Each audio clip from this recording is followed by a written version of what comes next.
ప్రత్యేక తెలంగాణ రాష్ట్ర అవతరణ దినోత్సవం జూన్ 2న ఘనంగా నిర్వహించేందుకు రేవంత్ సర్కారు సిద్ధమైంది. రాష్ట్రాన్ని తెచ్చామని కొందరు చెప్పుకుంటుంటే ఇచ్చామని కొందరు ప్రచారం చేసుకుంటున్నారు. తెలంగాణ రాష్ట్రం సాధ్యమైనది ఎవరితోనన్నది మాత్రం చెప్పేవారు కరువయ్యారు.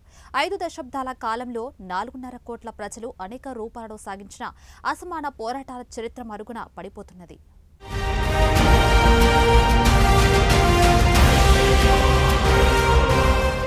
వందలాది ఉద్యమకాల త్యాగాలు, జరిగిన బలిదానాలకు గుర్తింపు కరువైంది. అమరుల త్యాగ ఫలమైన తెలంగాణ రాష్ట్రంలో ఉద్యమకారులను ఆహ్వానించకుండా, వారి సంక్షేమం, అభివృద్ధి ఊసలేకుండా తెలంగాణ అవతరణ దినోత్సవ వేడుకలను ఘనంగా నిర్వహించేందుకు సిద్ధమవ్వడం అనేది అత్యంత శోచనీయం.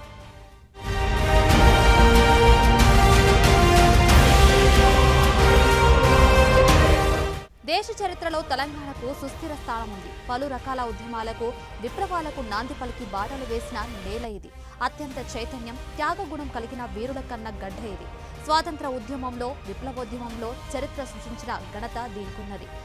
దోపిడీ, పీడనలపై తిరుగుబాటుకు స్ఫూర్తి ఈ నేల. దేశ చరిత్రలో సాయుధ పోరాటానికి, నక్సల్స్పరి ఉద్యమానికి ప్రేరణ విత్తనాలు పడింది ఇక్కడే. భూమి సమస్య ఇరుసుగా సాగుతున్న ఉద్యమాలకు ఆశాదీపం తెలంగాణ గడ్డ.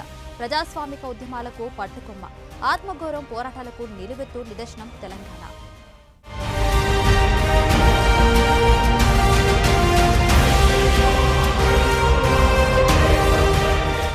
బాంచందొర అనే దగ్గర నుండి బంధుకు ఎత్తి విముక్తి ఉద్యమానికి సాలు పోసిన నేల తెలంగాణ.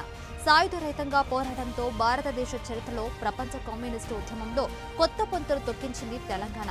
అటు నిజాం ప్రభువును, రజాకార్లను, వారి తాబేదారులైన భూస్వాములను గడగడలాంచింది. పల్లెలు వదిలి పట్టణాలకు పరిగెత్తేలా చేసిన ఘన చరిత్ర తెలంగాణకే సొంతం.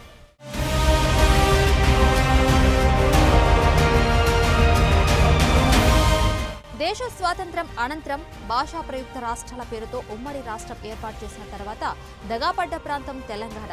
అన్ని రంగాల్లో వివక్ష గురై 2వ శ్రేణి పౌరులుగా మనుగడ సాగించలేక ప్రత్యేక రాష్ట్రం కోసం వెన్నువల ఉద్యమించిన చరిత్ర తెలంగాణ. సుమారు అర్ధ శతాబ్దం పాటు అలుపెరకని పోరాటం జరిపి ప్రత్యేక రాష్ట్రాన్ని సాధించుకున్న ఘనత తెలంగాణది.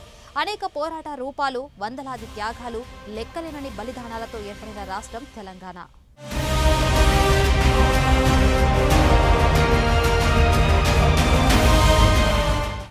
ఇక మరోవైపు ఎమ్మెల్సీ మహేష్ గౌడ్, పాషం యాదగిరికి మధ్య గొడవ చోటు చేసుకుంది. మహేష్ గౌడ్ చేతి నుంచి మైక్ లాక్కున్న పాషం యాదగిరి నానా రచ్చ చేశారు. ఓ పాట ఆవిష్కరణ సభలో ఈ గొడవ జరిగింది. రేపు చంద్రబాబు గెలిస్తే కాంగ్రెస్ పార్టీ వాళ్ళే ఆంధ్ర, తెలంగాణ కల్పిస్తారేమో అని మాకు భయం అవుతుందంటూ సంచలన వ్యాఖ్యలు చేశారు పాషం యాదగిరి. తెలంగాణ ద్రోహులను పక్కన పెట్టుకుని దశాబ్ది ఉత్సవాలు ఎలా చేస్తారు? తెలంగాణ ఐక్యవేదిక తరపున ఈ కార్యక్రమాన్ని బహిష్కరిస్తున్నామంటూ పాషం యాదగిరి పిలుపునిచ్చారు. జూన్ 2న జరిగే సన్మానానికి ఎవరు వెళ్లొద్దని చెప్పిన పాషం యాదగిరి, రేపు చంద్రబాబు గెలిస్తే కాంగ్రెస్ పార్టీ వాళ్ళే ఆంధ్ర, తెలంగాణ కలిపేస్తారేమో అని మాకు భయం అవుతుందంటూ సంచలన వ్యాఖ్యలు చేశారు. ఉద్యమాజ్వాల రగిలించి అన్ని రాజకీయ పార్టీలను ఏకతాటిపై నిలిపి ఢిల్లీ పాలకుల నిగ్గదీసి ప్రత్యేక తెలంగాణ రాష్ట్రాన్ని సాధించుకున్న చరిత్ర తెలంగాణది. 4.5 కోట్ల ప్రజల ఆకాంక్షల, అమరుల త్యాగ ఫలమే తెలంగాణ. మా నీళ్లు, మా నిధులు, మా ఉద్యోగాలు, మా భూములు మాకే కావాలంటూ మమ్మల్ని మేమే పాలించుకుంటామని సాగించిన ఆత్మగౌరవ పోరాటం ప్రత్యేక తెలంగాణ రాష్ట్ర ఉద్యమం. నీళ్లు, నిధులు, నియామకాలు ప్రత్యేక రాష్ట్రం ఏర్పడితే స్వపాకలకుల ద్వారా సాధ్యమవుతుందని ఆశపడ్డారు. అయితే ప్రాంతేతరుడు దోపిడీ చేస్తే పొలిమేరల దాకా తన్ని తరుముదాం, ప్రాంతం వాడే దోపిడీ చేస్తే ప్రాంతంలోనే పాతర వేద్దాం అన్న కాలుచి మాటలు యువతరాన్ని ఉరుతలొగించాయి.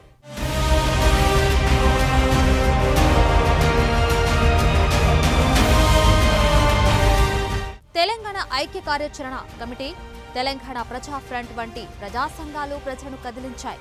మావోయిస్టుల సహకారమే లేకపోతే ప్రత్యేక రాష్ట్రం సాధ్యమయ్యేది కాదని సీనియర్ జర్నలిస్టు వ్యాఖ్యానించిన విషయం చారిత్రక వాస్తవం. ఉస్మానియా, కాకతీయ యూనివర్సిటీలు ఉద్యమాలకు ఊపిరులూదాయి.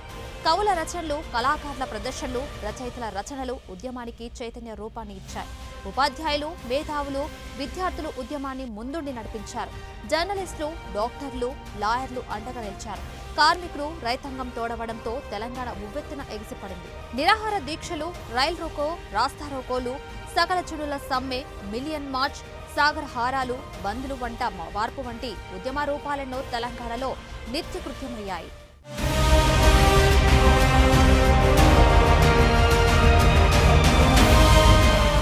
అంబేద్కర్ రాజ్యాంగంలో పేర్కొన్న 3వ అధికరణ ఆసరాగా పార్లమెంట్లో బిల్లు ప్రవేశపెట్టి రాజకీయ పార్టీలన్నీ తప్పనిసరి ఆమోదించారు. దానితో కేవలం భౌగోళిక తెలంగాణ రాష్ట్రం మాత్రమే ఏర్పడిందన్నది నిర్వావాదంశం.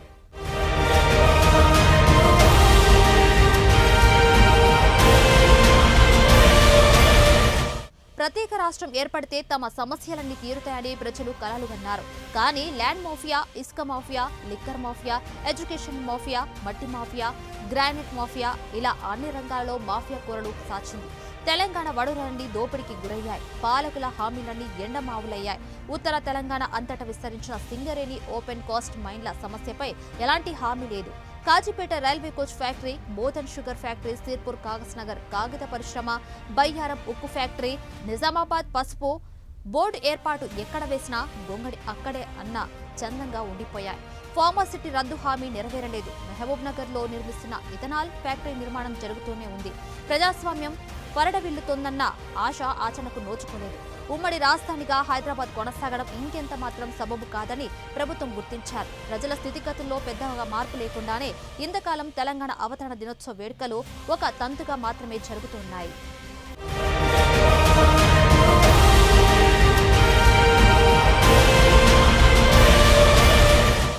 రాష్ట్ర అవతరణ దినోత్సవం ఎవరి కోసం అన్న ప్రశ్న వివిధ వర్గాల ప్రజల్లో తలెత్తింది.